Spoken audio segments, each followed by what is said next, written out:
26 फरवरी 1296 का दिन। महाराष्ट्र और कर्नाटक के राजा रामचंद्र किसी खतरे से अनजान अपने महल में थे।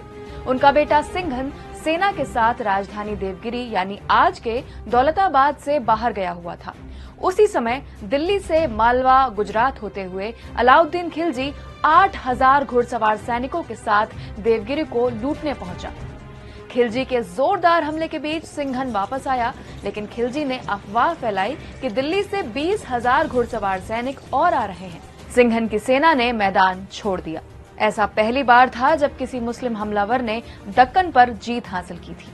ये वही अलाउद्दीन खिलजी है जिसने चित्तौड़ की रानी पद्मावती को जौहर करने पर मजबूर कर दिया था। देवगिरी पर खिलजी के हमले के बाद महाराष्ट्र में बाहरी हमलावरों की लूटपाट अगले 350 सालों तक जारी रही। नमस्कार, मैं कृष्णा शुक्ला। सीरीज महाराष्ट्र की कहानी के पहले एपिसोड में बात महाराष्ट्र के बनने, हिंदू राजाओं के शासन और इस्लाम के विस्तार की।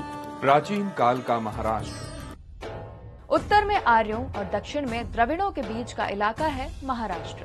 एक समय अपरांत यानी आज का कोंकण, उत्तर में लता यानी गुजरात और दक्षिण में गोपाकपट्टनम यानी गोवा तक महाराष्ट्र के तटीय इलाके हुआ करते थे।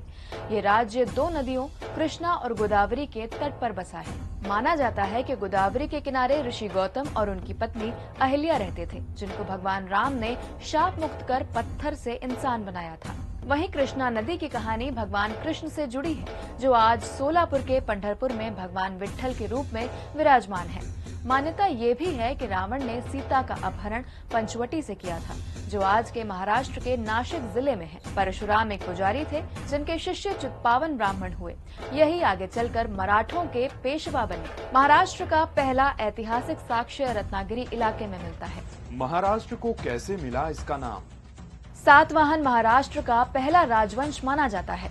करीब 450 सालों तक महाराष्ट्र में सातवाहन वंश का राज रहा। इतिहासकारों के मुताबिक संस्कृत भाषा की एक शाखा महाराष्ट्री इसी इलाके में बोली जाती थी, जिसके चलते इसका नाम महाराष्ट्र पड़ा।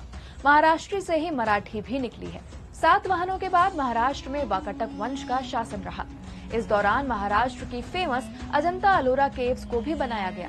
सातवाहन और वाकाटक ब्राह्मण थे, जबकि इनके बाद महाराष्ट्र पर शासन करने वाला चालुक्य साम्राज्य क्षत्रिय था। चालुक्य के बाद राष्ट्रकूटों का शासन रहा। इनमें से राष्ट्रकूट राजा गोविंद तृतीय ने सबसे ज्यादा साम्राज्य का विस्तार किया। फिर महाराष्ट्र पर आज के कर्नाटक के कल्याणी से आने वाले चालुक्यों का शासन रहा। इसके बाद होयसल राजवंश ने यहाँ राज किया। होयसल राजवंश को यादवों का वंशज माना जाता है। छत्रपति शिवाजी की मां जीजाबाई खुद जाधव कुल से आती थी, जो यादवों के वंशज थे। अलाउद्दीन खिलजी का हमला। 1296 में खिलजी ने महाराष्ट्र पर हमला जरूर किया था, लेकिन उसके निशाने पर दिल्ली थी। इसीलिए राजा रामचंद्र के सालाना तय रकम अदा करने की शर्त पर खिलजी दिल्ली वापस चला गया। लेकिन कुछ ही सालों बाद 1307 और 1310 में अलाउद्दीन के गुलाम मलिक काफूर ने 2 बार देवगिरी पर हमला किया। रामचंद्र ने अलाउद्दीन की सरपरस्ती स्वीकार कर ली और सिंघन जंग में मारा गया। जब दिल्ली नहीं रत्नागिरी को बनाया राजधानी। इसके बाद दिल्ली में सत्ता के लिए मारकाट शुरू हुई। 1307 से लेकर 1321 तक अकेले ही पूरे दक्षिण भारत पर कब्जा करने के बाद मलिक काफूर ने अपने ही मालिक अलाउद्दीन की हत्या कर दी। बदले में अलाउद्दीन के बड़े बेटे मुबारक ने काफूर को मार डाला। मुबारक को उसके ही सेना प्रमुख मलिक खुसरू खान ने मार डाला और खुसरू को मारकर गयासुद्दीन तुगलक दिल्ली की गद्दी पर बैठ गया। 1351 में गयासुद्दीन तुगलक का बेटा मोहम्मद बिन तुगलक गद्दी पर था। उसने दिल्ली के बजाय रत्नागिरी को राजधानी बनाया। 3 अगस्त 1347 को एलोरा के पास के इलाके के गवर्नर हसन गंगू ने तुगलक के खिलाफ जाकर दक्कन में आजाद साम्राज्य की घोषणा की। हसन ने बाद में अपना नया नाम अलाउद्दीन बहमन शाह रख दिया।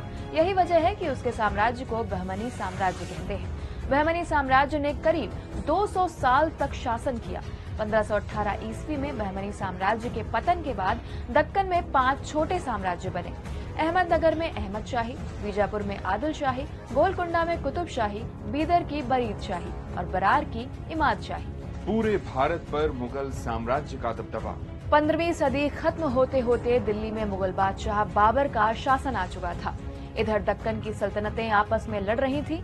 तभी मुगल बादशाह अकबर ने मौका देखकर 1600 ईस्वी में अपने बेटे मुराद को अहमदनगर के किले पर हमला करने भेजा। उस वक्त अहमदनगर की निजामशाही हुसैन निजाम शाह की बेटी चांद बीबी के हाथ में थी। चांद बीबी ये जंग हार गई और मुगलों के हाथों में पड़ने से पहले ही खुद की जान ले ली। 1626 में मुगलों ने अहमदनगर पर पूरी तरह से कब्जा कर लिया था। 1658 से 1707 यानी 49 सालों में मुगल बादशाह औरंगजेब ने दक्कन समेत लगभग पूरे भारतीय उपमहाद्वीप पर मुगल साम्राज्य कायम किया, लेकिन वो दक्कन के पहले मराठा शासक शिवाजी भोसले को हराने में नाकाम रहा। 19वीं शताब्दी में जब पूरा भारत ईस्ट इंडिया कंपनी के कब्जे में था, तब भी पुणे ने अपनी आजादी बचा कर रखी थी। महाराष्ट्र की कहानी सीरीज के अगले हिस्से में मिलते हैं महाराष्ट्र के पेशवा शासन और अंग्रेजों के कब्जे की कहानी के साथ। धन्यवाद।